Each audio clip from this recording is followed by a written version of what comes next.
Baik, Assalamualaikum warahmatullahi wabarakatuh. Selamat datang kepada semua murid tahun 4.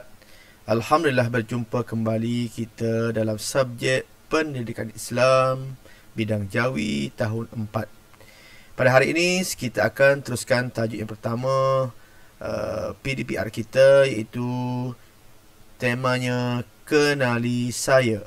Kenali Saya. Sebelum Ustaz teruskan, kita akan melihat kepada standard pembelajaran. Apakah standard pembelajaran yang kita akan capai pada hari ini? Baik, standard pembelajaran 7.1.1, murid-murid dapat mengenal kedudukan huruf hamzah dalam perkataan dengan betul. Mengenal kedudukan huruf hamzah dalam perkataan dengan betul. Kemudian yang kedua, 7.1.2,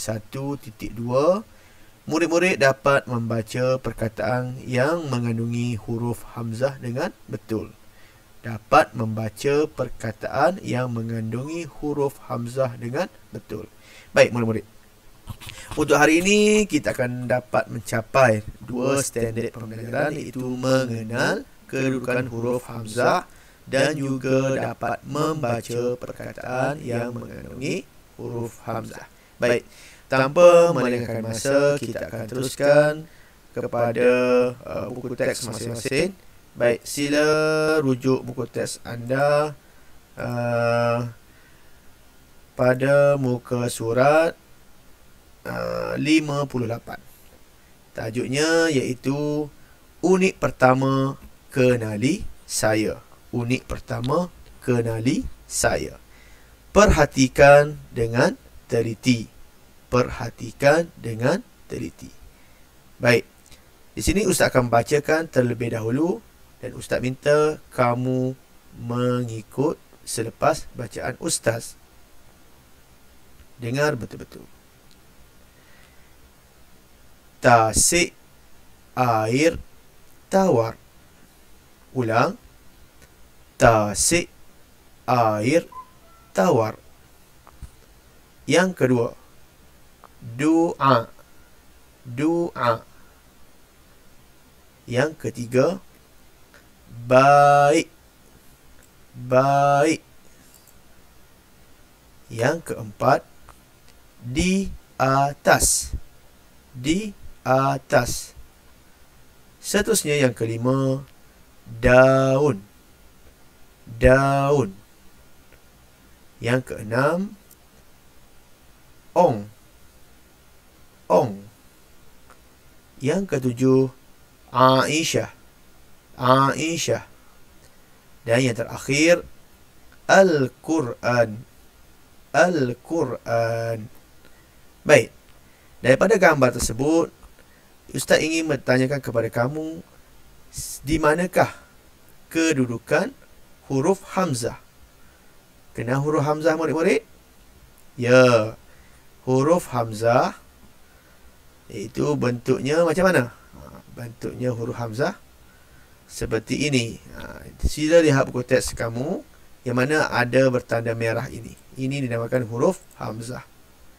Air, doa, baik, di atas, daun, ong, Aisyah, Al-Quran. Baik, di sini dalam gambar ini ada kedudukan huruf hamzah. Sama ada berada di mana? Di tengah, di akhir, di tengah, di atas, di bawah. Itu kedudukan huruf hamzah. Baik,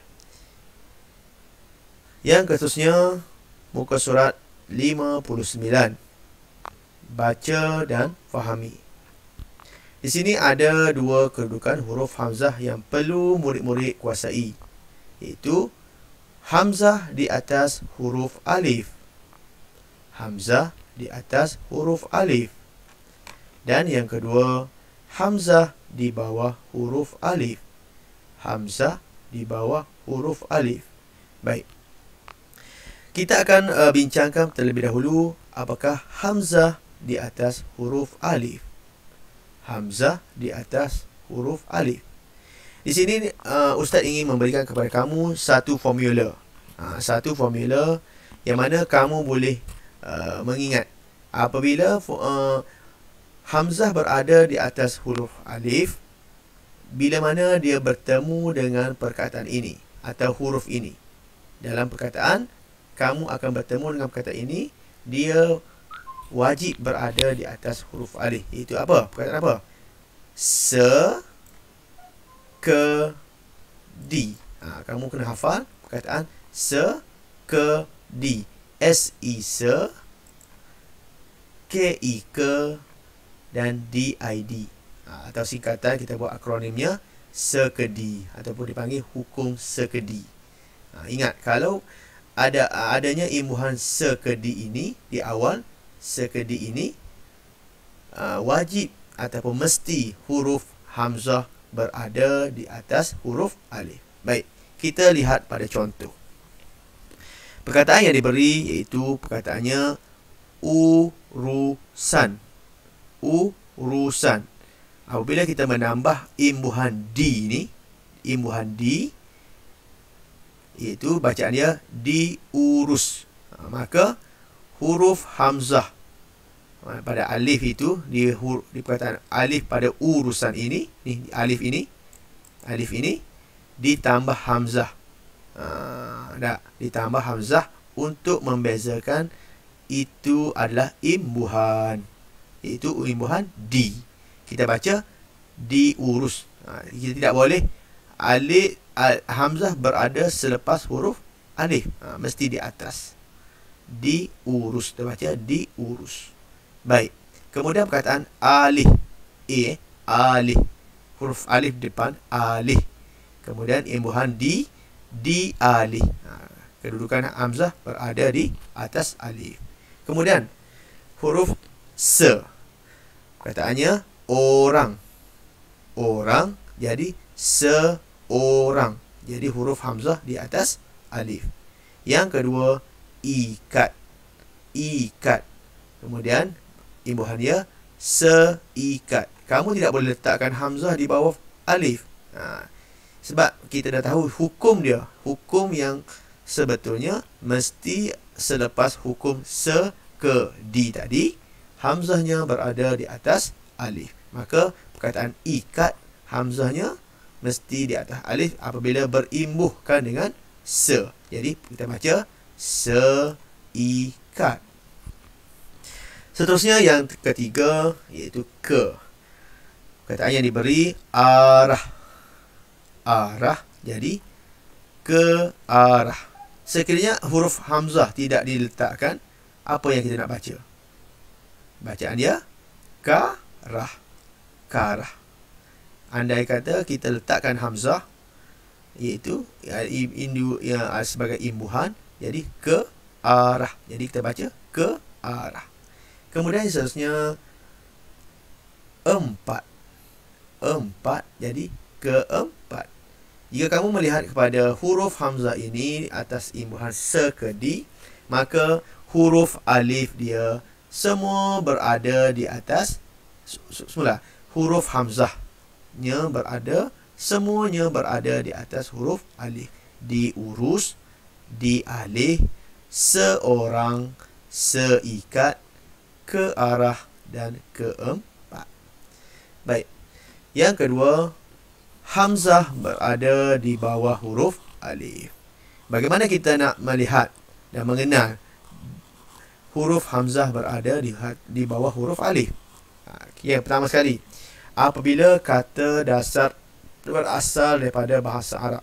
Kebanyakan bahasa Arab, kalau kamu melihat perkataan bahasa Arab yang berasal dasarnya daripada bahasa Arab ini, memang dah sejak bahasa Arab gitu dah hamzah dia, maka kita ikut sahaja hamzah. Tidak boleh takwil lah ni. Islam contohnya, Islam, iman. Dah. Maknanya hamzah berada di bawah huruf alif. Yang pertama, sekiranya perkataan bahasa Arab asal. Yang kedua, perkataan yang huruf hamzah berada di alif, iaitu perkataan yang bermula dengan i. Contohnya email, i dagang, I. I yang depan tu. I miskin, I apa tahu, I kasih, semua tu lah. Contohnya yang perkataan yang bagi I dagang, I tunggal, mana I depan tu, I. Yang ketiga, kataan sapaan. Contohnya siapa? Itu ayat seru bukan baca ayah, bacaan dia baik. Itu adalah 3 elemen yang mana hamzah di bawah huruf alif. Baik. Kata nota tambahan, kata dasar bermula dengan huruf alif dan didahului dengan imbuhan awalan tadi se, ke, di. Huruf hamzah perlu diletakkan di atas huruf alif. Yang kedua, perkataan Islam dikekalkan hamzah di bawah huruf alif walaupun didahului dengan imbuhan awalan. Contohnya se, ke, di tadi, contohnya diislamkan. Hamzah mesti tetap berada di bawah huruf alif. Dia tidak boleh ubah. Ini perkataan 3 ini, perkataannya tidak boleh diubah. Kedudukan hamzahnya mesti di bawah huruf alif. Baik, itu saja daripada Ustaz ya. Saya harap mudah-mudahan dapat mempelajari kaedah tulisan Jawi ini dan memahami di mana dan mengenal kedudukan harif sama ada di atas atau di bawah. Kemudian dapat membaca perkataan yang ada huruf hamzah.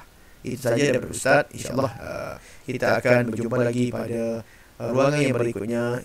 Wabillahi taufiq wal hidayah. Wassalamualaikum warahmatullahi wabarakatuh.